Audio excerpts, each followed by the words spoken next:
함께 찬양합시다.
입술로 고백하며 나아갑시다.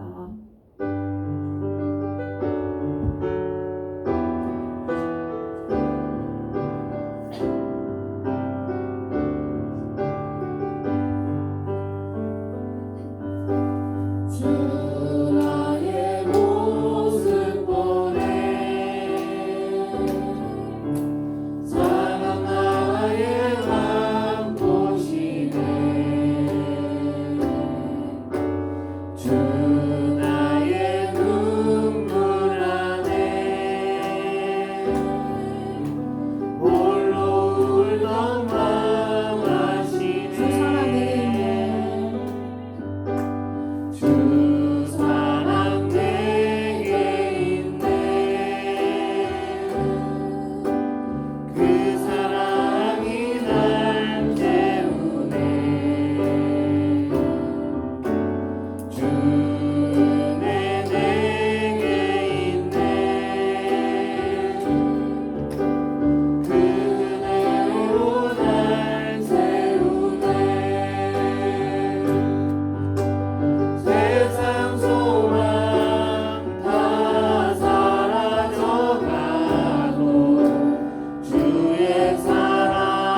목도들로 중고등부주일 예배를 하나님께 드리겠습니다.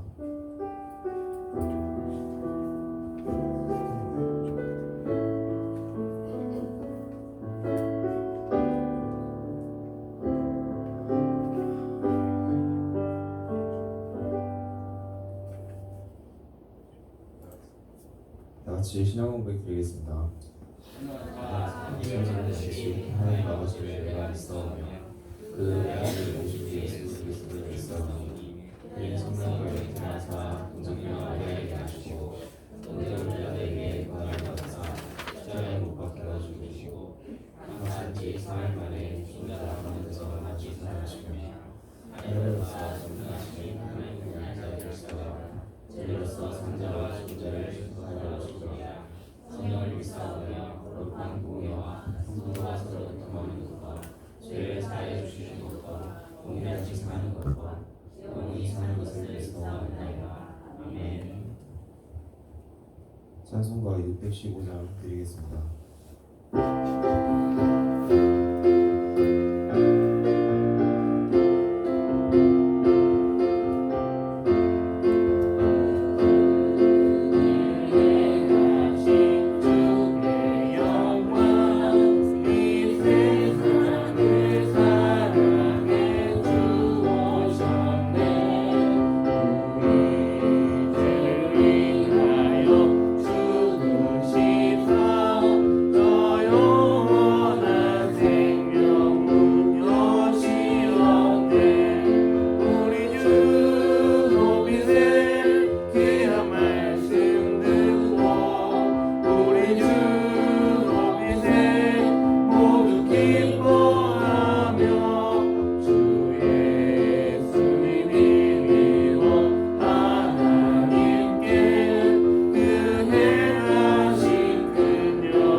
물을 대표하여 이명희 선생님 기도드리겠습니다. 기도드리겠습니다. 사랑해 주님 감사합니다.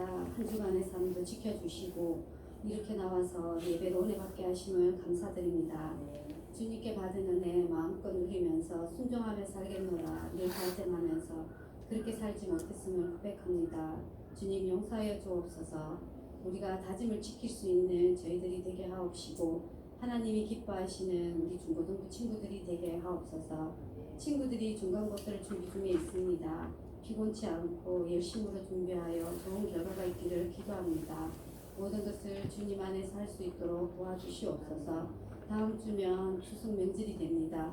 멀리 가는 친구들, 선생님들 조심히 잘 다녀올 수 있도록 하여 주옵시고 신앙적으로 힘든 시기가 되지 않도록 지켜주시옵시고 평안을 누리는 시간이 되게 하옵소서. 이 시간 말씀 전하실 목사님을 위해 기도합니다. 성령님의 인도하심을 따라 말씀 전하게 하옵시고 그 말씀이 우리 친구들의 마음에 새겨져 실천하며 살아가는 친구들이 되게 하옵소서. 예배를 준비하며 순서에 따라 찬양과 기도로 섬기는 모든 손길들 위해 하나님의 은혜와 평강이 넘칠 줄 믿사오며 예수님 이름으로 기도드립니다.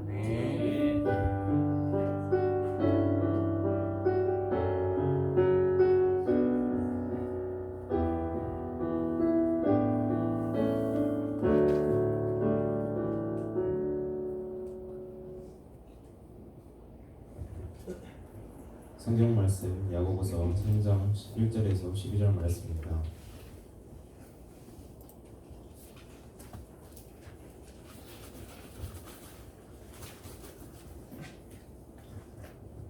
찾으신 줄로 알고 한 절씩 교독하겠습니다. 내 형제들아 너희는 선생된 우리가 더 큰 심판을 받을 줄 알고 선생이 많이 되시는다.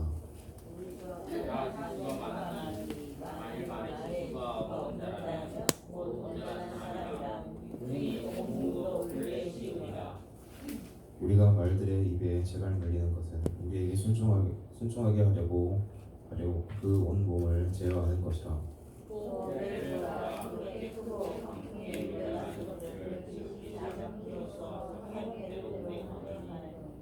이와 같이 혀도 작은 짓으로 내 큰 것을 자랑하도다. 보라 얼마나 작은 불이 얼마나 많은 나무를 태우는가.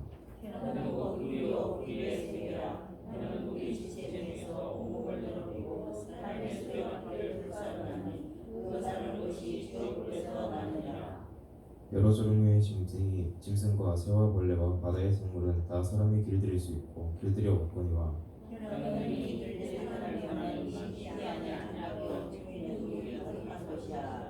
이것으로 우리가 주 아버지를 찬송하고 또 이것으로 하나님의 찬양되고 지음을 받은 사람을 저주하나니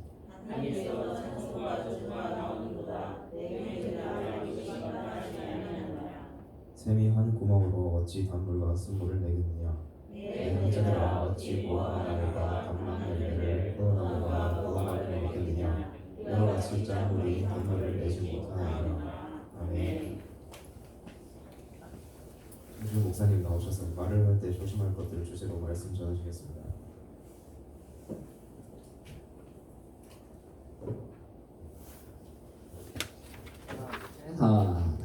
네, 친구들 반갑습니다. 네, 한 주간 잘 보냈죠? 네, 먼저 이달의 말씀 함께 읽어보도록 하겠습니다. 이달의 말씀입니다. 함께 읽겠습니다. 시작. 유대인들이 예루살렘에서 제사장들과 유대인들과 들을 요한에게 보내어 내가 누구냐 물을 때에 요한의 증언이 이러하니라.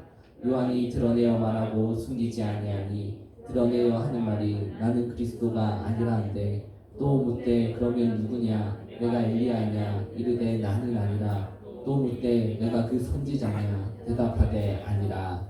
요한복음 1장 19절에서 21절 말씀. 아멘.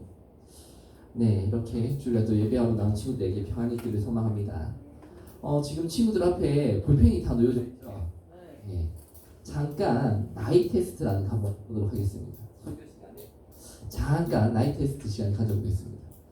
주변에 보면은 이런 문제들이 지금 적혀 있습니다. 딱 10개 문제인데 제가 1분 짧게 주겠습니다. 생각나는 대로 빨리 답을 체크해 주시면 됩니다. 이렇게 많이 맞춘 친구에게는 이제 뭐 저희가 시상식을 하는 거 알고 있죠? 시상식 때 제가 줄 수 있는 점수를 오늘 친구들 줄 수 있는 점수를 가장 많이 맞춘 친구들한테 주도록 하겠습니다. 선생님들도 해보셔도 됩니다. 만약 선생님이 가장 많이 맞추신다면은 그 점수를 선생님이 지명한 친구한테 줄 수 있도록 하겠습니다. 네, 선생님들도 빨리 풀어보시기 바랍니다. 네, 풀어보시면 됩니다. 별로 어렵지 않습니다. 네.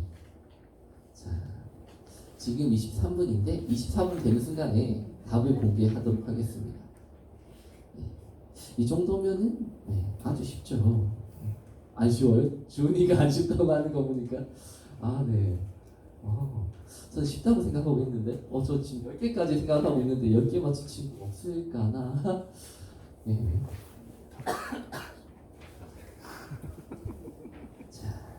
자, 이제 얼마 남지 않았습니다. 시간이. 지금 들어온 친구들이 있는데 어떻게 해야 되지? 시간이 더 줘야 되나? 지금 들어온 친구들은 아쉽지만 다음 기회에 노리는 걸로 하고. 자,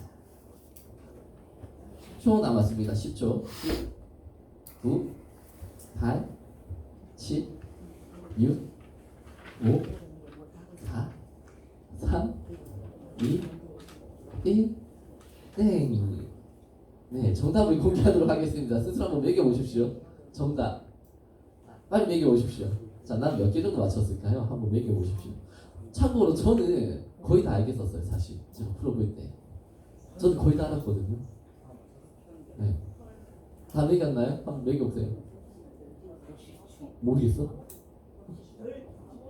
아무도 모르겠다고? 야, 이러면 안 되는데? 이러면은, 이렇게 어려웠다고 이게? 자, 매겼죠? 원래 지금 여기 설교 대본상으로는 6개 맞춘 친구부터 손 들어보라고 하는 걸로 돼 있는데 분위기 보니까 6개가 한 개 못해야 될 것 같은데. 자, 나 한 개 맞췄다 손 들어볼게. 한 개? 한 개? 오케이, 그럼 나 2개 맞췄다 손 들어볼게. 2개. 성훈이 2개? 나 3개 맞췄다 손. 나 4개 맞췄다. 4개 이상 맞췄다 손. 4개 이상 맞췄다. 5개 손. 5개 손. 6개 손. 민영이가 그럼 5개 맞춘 거예요? 민영이가 5개 제일 많이 맞춘 거죠? 그럼 나머지 손 안 든 친구들은 다 빠끼란 말인 거네? 이게 나이 테스트라고 한 건데 도대체 너희들은 그럼 몇 살이니? 이게 요즘 10대 친구들이 많이 쓰는 말이라고 내가 준비한 건데 이러면은 근데 사실 되게 좀 기쁘기도 합니다. 많이 안 맞춘 거에 대해서. 네, 왜냐면 이게 나이 테스트긴 한데 이게 어떤 말이냐면은 사실 이 단어가 단어 속에 차별적인 그런 뜻들을 가지고 있는 단어들이거든요. 만약에 친구들이 이 말을 많이 안다라는 거는 많이 들어봤다라는 얘기가 되고 또 그 말은 친구들이 일상생활에서 많이 쓴다라는 얘기도 되거든요. 네, 근데 우리 친구들이 이렇게 모른다라는 거는 그만큼 이런 용어를 많이 쓰지 않는 바른 청소년이라는 그런 얘기가 되는 것 같아서 참 기쁩니다. 그렇다고 해서 많이 맞춘 민영이가 바른 청소년이 아니라는 건 아닙니다. 저는 10개 다 맞추는 걸 생각했는데 민영이 맞춘 게 최고라는 것 자체도 되게 놀라운 그런 수치이기도 합니다. 아무튼 여기 나왔던 그 단어들 살펴보게 되면 차별과 혐오를 조장하는 그런 단어들이 들어있는 말들입니다. 그래서 우리 친구들이 이 말을 듣고 또 쓸 때는 내가 그런 의도는 아니지만 상대방에 대해서 차별하는 그런 뜻들을 내포하고 있다라고 합니다. 그래서 가급적 쓰지 않아야 하는 말들이 방금 우리가 보았던 그 단어들이 되는 겁니다. 제가 이걸 왜 했냐면은 오늘 설교의 주제가 또 공과의 주제가 바로 혀에 관련된 것이기 때문입니다. 근데 만약 진짜로 오늘 설교가 혀에 관한 것이라고 생각을 한다면 진짜 혀, 입안에 있는 혀라고 생각한다면 우리 친구들은 정말 진지하게 자기의 국어 실력을 생각해 보아야만 할 겁니다. 오늘 본과와 설교의 주제가 혀라고 해서 진짜 혀를 말하는 게 아니라 바로 지금 우리가 사용하는 그 언어에 대한 말에 대한 것이 오늘 설교와 본과의 주제가 되는 것입니다. 우리가 이 땅을 살아가면서 성도로서 어떤 말을 하면서 살아가야 하고 또 어떤 말은 해서는 안 되는지가 주제가 되는 것입니다. 우리나라의 속담을 살펴보게 되면 말 한마디로 천냥빚을 갚는다라는 그런 속담이 있습니다. 근데 이것은 단순히 우리나라에서만 그렇게 중요하게 말하는 것이 아니라 성경에서도 동일하게 말이라는 것을 굉장히 중요하게 그렇게 알려주고 있습니다. 구체적으로 어떻게 말에 대해서 알려주고 계신지 오늘 성경 말씀 1절과 2절 말씀을 함께 살펴보겠습니다. 1절과 2절 말씀입니다. 시작. 내 형제들아 너희는 선생된 우리가 더 큰 심판을 받을 줄을 알고 선생이 많이 되지 말라. 우리가 다 실수가 많으니 만일 말에 실수가 없는 자라면 곧 온전한 사람이라 능히 온몸도 굴레 씌우리라. 아멘. 여기서 성경 말씀은 가장 먼저 1절부터 해가지고 선생이 되지 말라라고 그렇게 말을 하고 있습니다. 이게 무슨 뜻이겠습니까? 선생이 되지 말라, 교대 가지 마라, 사범대 가지 마라라는 뜻일까요? 우리 친구들이 생각하는 선생님들의 이미지는 어떤 이미지를 가지고 있습니까? 우리 친구들이 학교에서 아마 겪어온 선생님들은 아마 말이 굉장히 많으신 분들일 겁니다. 선생님들은 그 직업적인 특성상 말을 굉장히 많이 할 수밖에 없는 그런 직업입니다. 특히 직업이다 보니까 학교에서 우리 친구들이 잘못하는 것들이 있으면 그것들에 대해서 지적을 하고 고치도록 이야기해주는 그런 일들을 굉장히 많이 할 수밖에 없습니다. 저도 결혼을 해서 살다 보니까 물론 알고 만났지만 제 와이프가 유치원 선생님이었습니다. 살아보니까 어떨까요? 행복할까요? 어떨까요? 태연 어떨 것 같니? 너가 만약에 유치원 선생님을 만나서 같이 결혼해서 산다고 하면 어떨 것 같아? 좋을 것 같아? 남일이라고 너무 쉽게 얘기하는구나. 좋긴 좋습니다. 행복하기도 하고요. 근데 피곤하기도 합니다, 사실. 유치원 선생님이다 보니까 유치원 아이들이 굉장히 아직 어설픈 게 많이 있잖아요. 그래서 그 하나하나를 다 알려주고 지적해서 가르치는 그런 일들을 거의 10년 가까이 해온 사람이다 보니까 그게 저한테도 투영이 되는 것 같아요. 30년 넘게 따로 살아오다 보니까 서로 다른 부분이 있으면은 그런 것들을 꼭 집어서 얘기를 해가지고 자꾸 고치라고 얘기를 하거든요.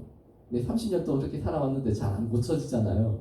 한두 번 해서 안 고쳐지면은 포기를 할 법도 한데 교사의 사명감을 가지고 끝까지 이야기하는 거 보면서 솔직히 피곤한 것들이 있습니다. 아무튼 선생님들을 보게 되면은 이렇게 그냥 넘어가도 될 법한 것들까지도 끝까지 집요하게 찾아서 이야기를 하는 것들, 그런 모습들이 꼭 있습니다. 오늘 성경 말씀에서 선생이 되지 말라고 하는 것은 이런 선생님을 이야기하는 것 같습니다.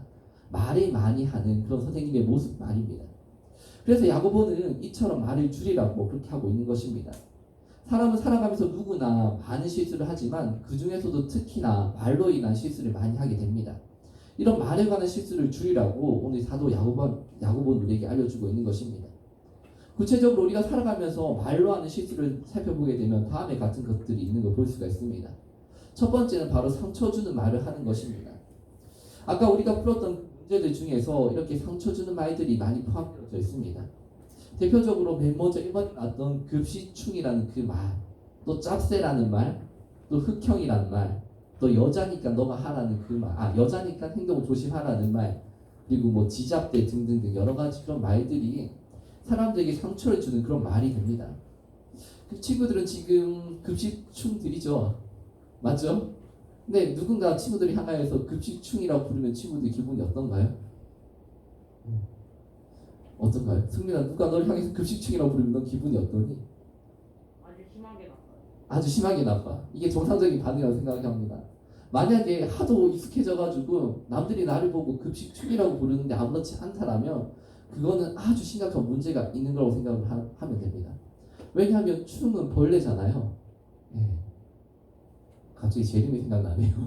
제 이름이 생각나는데 제 이름은 벌레충자는 아니거든요. 근데 어렸을 때부터 하도 친구들이 벌레라고 불러서 기분이 좀 나쁘긴 한데 아무튼 사람을 향하여서 벌레라고 그렇게 말하는 것 자체가 좋은 의미가 아닙니다. 나쁜 의미가 되는 겁니다. 근데 거기에 대고 급식충이라고 부르는 것은 아무것도 하는 것 없이 나라로부터 공짜로 혜택을 받아 누리는 반만 축내는 식충이라는 그런 의미를 가지고 있습니다. 그렇기 때문에 일상에서 이런 말을 사용하면 안 되는 겁니다. 그래서 성경에는 이렇게 상처 주는 말에 관하여서 다음과 같이 말하고 있습니다. 성경이 상처 주는 말을 어떻게 이야기하고 있는지 잠언의 말씀을 같이 한번 읽어보겠습니다.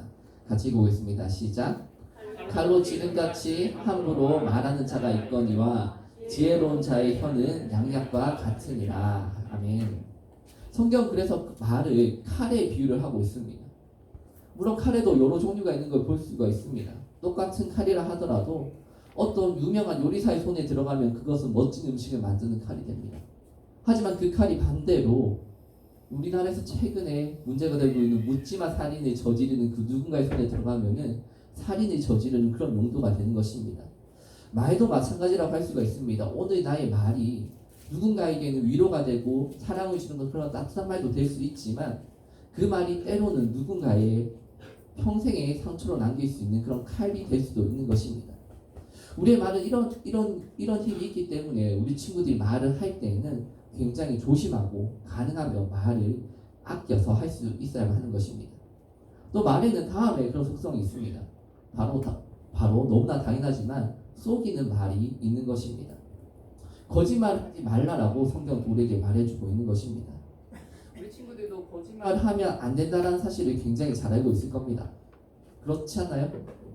나는 거짓말해도 된다고 생각하는 친구들은 아마 없겠죠. 우리 친구들 중에.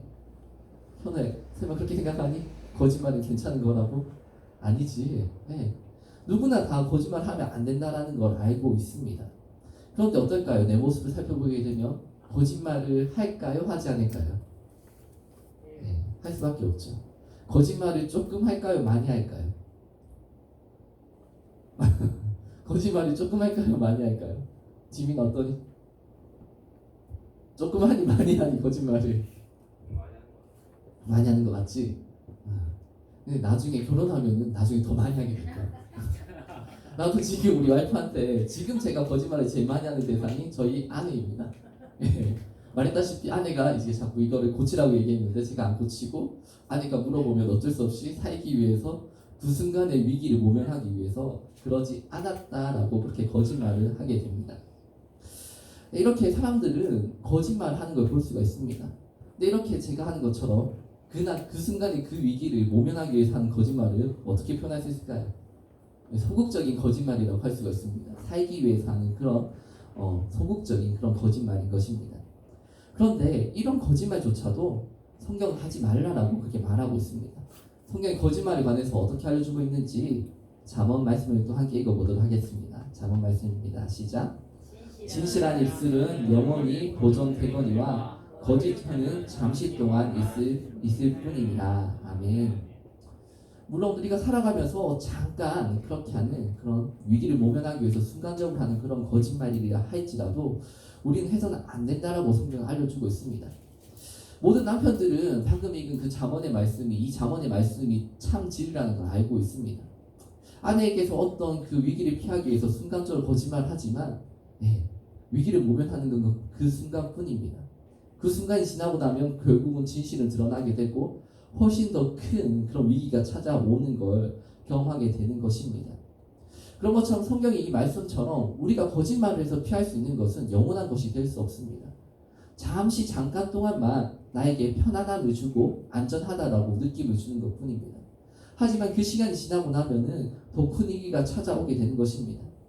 친구들 역시도 친구들과의 관계에서 아니면 부모님과의 관계에서 학교에서 학원에서 집에서 어떠한 이유로든 분명히 거짓말하는 순간이 있을 겁니다. 그 순간에는 내가 잘 넘겼다, 내가 참 지혜롭다, 똑똑하다 그렇게 생각할 수 있지만 하지만 이내고 그 사실이 드러나게 됐었을 때 더 큰 문제가 다가오는 걸, 더 큰 문제를 경험하게 되는 걸 우리는 알 수가 있습니다. 만약 우리 친구들이 앞으로 살아가면서 집에서나 어디에서든 이 한 번의 거짓말로 이 위기를 벗어나고 싶다라는, 날 수 있을 것 같다라는 그런 생각이 든다면 우리가 방금 읽었던 이 잠언의 말씀을 생각해 보기 바랍니다. 거짓 혀는 잠시 동안만 있을 뿐입니다. 진실한 혀가 영원한 것이고 거짓 혀는 잠시 동안만 유효할 수 있는 것이 됩니다. 우리가 또 하지 말아야 하는 세 번째 그런 말에는 이런 것이 있습니다. 바로 남에 관한 말을 하지 말아야 하는 것입니다. 우리 친구들의 대화를 살펴보게 되면은 주로 어떤 이야기를 하는 걸 볼 수가 있습니까? 오늘 내가 내 친구를 만났다라면 무슨 이야기를 주로 많이 합니까? 나에 대한 이야기를 많이 합니까? 어쩌면은 그 자리에 없는 누군가에 관한 그 이야기를 많이 합니까? 물론 사람마다 다를 수는 있지만 어쩌면 남의 이야기를 더 많이 할 수도 있을 겁니다. 또 그렇게 남의 이야기 하는 것이 훨씬 더 즐겁고 훨씬 더 흥미로울 수도 있습니다. 제가 읽은 책을 보니까 사람은 본능적으로 남의 이야기하는 것을 훨씬 더 좋아한다라고 그렇게 이야기합니다. 제가 얼마 전에 읽었던 인스타 브레인이라는 그 책을 보게 되면 인간은 소문 퍼뜨기를 좋아한다라고 그렇게 적고 있습니다. 이거는 진화론의 관점에서 이야기한 거기 때문에 100%라고 할 수는 없지만 한 번쯤 읽어보면 친구들이 살아가는데 어느 정도 도움을 줄 수 있을 거라고 생각을 합니다. 아무튼 이 책에 따르면 소문이라는 것은 사람으로 하여금 반사회적인 그 행동을 하지 않도록 만든 효과가 있다고 합니다. 다시 말해서 내가 다른 사람들 입에 오르내릴까봐 두려워서 내 행동을 조심하게 만드는 그런 효과가 있다라고 합니다. 이것만 보게 되면 내가 다른 사람의 소문이 되는 것에는 아무 문제가 없는 것처럼 그렇게 보일 수 있습니다. 하지만 내가 좋아하는 그 남의 말이 어떤 것인지를 구체적으로 생각해 본다라면 이야기는 달라지게 됩니다. 내가 정말 흥미있어하고 내가 좋아하고 그래서 내가 퍼뜨리는 남의 말을 생각해 보면 그 소문들을 생각해 보면 주로 안 좋은 것들이 됩니다. 누군가가 잘못한 것들을 이야기하게 되고 누군가가 실수한 것들을 이야기하는 걸 볼 수가 있습니다. 이렇게 부정적이고 안 좋은 말들을 듣고 전하는 것이 바로 나의 모습인 것입니다. 또 살펴보게 되면 이렇게 내가 나 아닌 또 내 앞에 있는 그 친구가 아닌 다른 누군가의 안 좋은 것들을 그런 것들을 이야기할 때에 그 친구와 내 앞에 있는 그 친구가 왠지 더 끈끈하고 친밀한 것 같은 그런 유대감도 느끼게 될 것입니다. 하지만 성경은 이처럼 우리가 남의 말을 하는 것에 대해서 이렇게 말씀하고 있습니다. 어떻게 말씀하고 있는지 함께 읽어보도록 하겠습니다. 함께 읽겠습니다. 시작. 두루 다니며 한담하는 자는 남의 비밀을 누설하나니 입술을 벌린 자를 사귀지 말지니라. 아멘. 내가 누군가의 실수와 누군가의 잘못을 이야기함으로 인하여서 그 사람은 그 사회에서 그 조직 안에서 그런 존재로 어쩌면 이미지가 고착화되어지게 됩니다. 이렇게 그 조직 안에서 이 사람은 누구라고 이 친구는 어떤 친구라고 그렇게 이미지가 고착화되어 있는 걸 낙인이라고 그렇게 볼 수도 있습니다. 그게 두려워서 사람들은 자기 스스로를 검열하면서 조심하며 살아가게 됩니다. 그런데 하지만 어떻습니까? 사람이란 존재가 영원히 변하지 않는 그런 존재입니까? 아니라는 거 친구들도 잘 알고 있을 겁니다. 지금 내 옆에 있는 친구만 보더라도 아마 우리 친구들은 유초등부 때부터 심하면 유치원 때부터 봐온 친구들도 있을 겁니다. 근데 이 친구들이 안 변한 채로 유치원 때, 유초등부 때 그 모습 그대로 지금까지 오고 있습니까? 아닐 겁니다. 사람은 언제나 변할 수 있는 그 가능성을 가지고 있는 그런 존재입니다. 그런 사람이 나의 말로 인하여서 내가 낸 그 소문을 인하여서 그 조직과 사회 안에서 그런 친구로 그런 사람으로 낙인이 찍혀버린다면 그 대상이 된 사람은 그 낙인 아래에서 힘겹게 살아갈 수밖에 없습니다. 내 혀가 지은 그 죄로 인하여서 한 사람의 가능성이 무참하게 짓밟혀버리게 될 일이 생겨나게 되는 것입니다. 그리고 그 사람이 가진 그 가능성이라는 것은 하나님께서 그 사람에게 주신 가능성이 됩니다. 하나님께서 주신 그 가능성이라는 것을 주제넘게도 내가 잘라버리게 되는 것입니다. 그러니 우리가 누군가를 만날 때, 내 친구를 만날 때 남의 이야기를 하기보다는 차라리 나의 이야기를 하기를 바랍니다. 좋은 말은 우리는 좋은 말을 해야 하고 나쁜 말을 살면서는 안 된다는 그 사실을 유치원 때부터 아마 많이 알고 있을 겁니다. 아마 학교를 다니면서 이런 표지기나 뭐 이런 포스터 만드는 일을 다들 해봤을 거라고 저는 생각을 하는데 이것도 문득 오해일 거라 생각이 드네요. 우리 때는 이런 표지기 많이 했는데 친구들도 했나요? 했나요? 네, 했으면 다행이네요. 갑자기 세대 차이가 확 느껴져가지고 저희 때는 이런 거 되게 가는 말이 고와야 오는 말이 곱다 뭐 이런 거 짓기 많이 했는데 아마 유치원 때부터 우리 친구들이 좋은 말을 써야 한다는 걸 굉장히 많이 들었을 겁니다. 학교에서 이렇게 굉장히 많이 들었던 그 말을 지금 설교 시간에도 반복을 하고 있습니다. 어쩌면 이렇게 주일날 교회에 와서 설교 시간에 이런 말을 듣는 게 이제 지금 학교에 와 있는 건지 도덕 시간인지 설교 시간인지 헷갈릴 수도 있을 겁니다. 그런데 그럼에도 불구하고 이렇게 학교에서 친구들이 들었을 법한 그런 이야기를 또 반복하는 이유가 있습니다. 일단 그 첫 번째 이유는 세상의 그 도덕이라는 것과 우리의 신앙이라는 것이 별개의 위치에 있지 않기 때문입니다. 우리의 신앙이 특별한 것이긴 하지만 그렇다라고 해서 세상의 도덕을 무시할 수 있는 그런 것이 아닌 겁니다. 우리 친구들이 가지고 있는 그 신앙이라는 것은 세상이 가지고 있는 그 보편적인 가치와 함께 세워져 가야만 하는 것입니다. 우리가 가진 신앙의 특별함이라는 것은 세상의 것들을 지키지 않고 무시할 수 있는 것에 있는 것이 아니라 그것을 지키는 동기가 바로 하나님께 있기 때문이 되는 것입니다. 그렇기 때문에 제가 이 시간 가운데 주일이고 교회이고 설교 시간임에도 불구하고 친구들에게 이처럼 좋은 말을 바른 말을 써야 한다라고 그렇게 말을 하고 있는 것입니다. 우리의 동기가 바로 하나님의 말씀에 있기 때문에 우리는 그렇게 해야만 하는 것입니다. 그리고 또 하나 우리가 명심해야 될 것은 하나님께서는 우리가 한 말들을 그냥 잊어버리지 않으신다는 그 사실입니다. 우리도 분명히 예수님께서 다시 오시는 그날 가운데에 심판을 받게 됩니다. 물론 그 심판이라는 것이 죽음의 심판이고 징벌의 심판이 아닐 뿐이지 우리 역시도 그 심판대 앞에 서야 한다는 그 사실은 변함이 없습니다. 그리고 우리는 모두가 그 하나님의 심판대 앞에서 우리가 그 했던 말들에 대해서 동일한 그 신문의 그런 신문을 받을 수밖에 없습니다. 우리는 말을 하고 나면 그 말이 날아가 버리는 것처럼 보여서 남지 않는다라고 생각을 합니다. 흔적도 없이 사라져 버린다고 생각하는 것입니다. 하지만 하나님께서는 우리의 이런 모든 말들에 대해서 심판날에 심판하실 것이라고 마태복음에서 분명히 밝히고 계십니다. 우리가 말한 것들이 눈에 보이지 않는다라고 해서 결코 사라지는 것이 아닌 것입니다.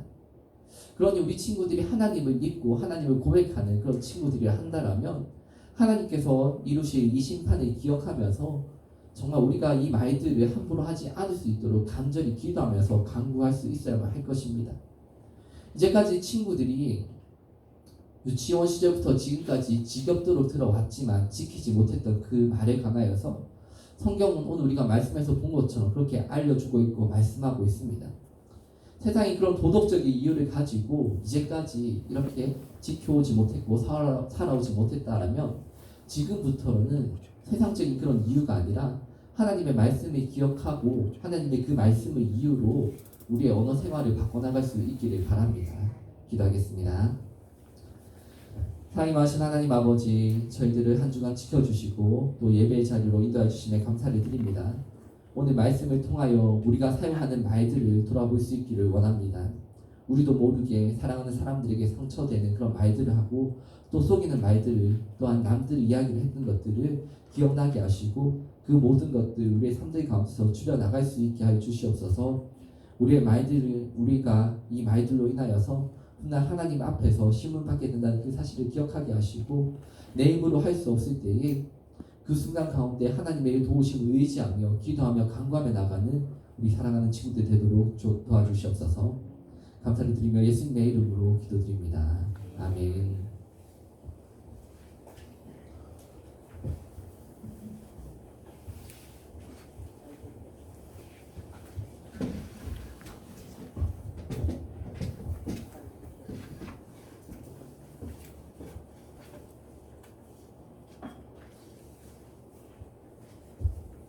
헌금성 드림으로 하나님께 예물 드리겠습니다.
올빌 대표하여 정선우 학생 헌금기도 드리겠습니다. 기도드리겠습니다. 하나님 감사합니다. 오늘도 하나님의 자녀들이 이 자리에 나와 예배드리고 찬양드리게 해주심에 감사합니다. 이 시간 한 주간 알게 모르게 지은 모든 죄들을 하나님 앞에 내려놓고 회개하오니 하나님 용서하여 주시옵고 목사님이 전하신 말씀 붙들고 또 한 주간 살아갈 수 있도록 도와주세요. 귀한 헌금 드렸습니다. 이 헌금이 꼭 필요한 곳에 쓰이게 하시고 헌금을 통해 하나님의 은혜와 영광이 드러나기를 소망합니다. 모든 순서를 마치고 돌아가는 발걸음도 하나님 동행하여 주시옵소서. 예수님의 이름으로 기도드립니다. 아멘.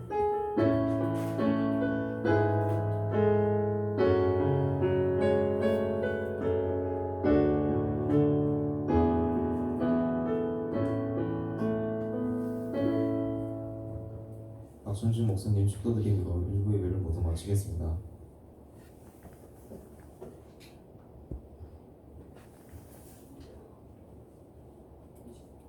이 시간 가운데 이다은 학생이 드린 11조 헌금과 우리 친구들이 드린 헌금을 위해서 함께 축도하도록 하겠습니다.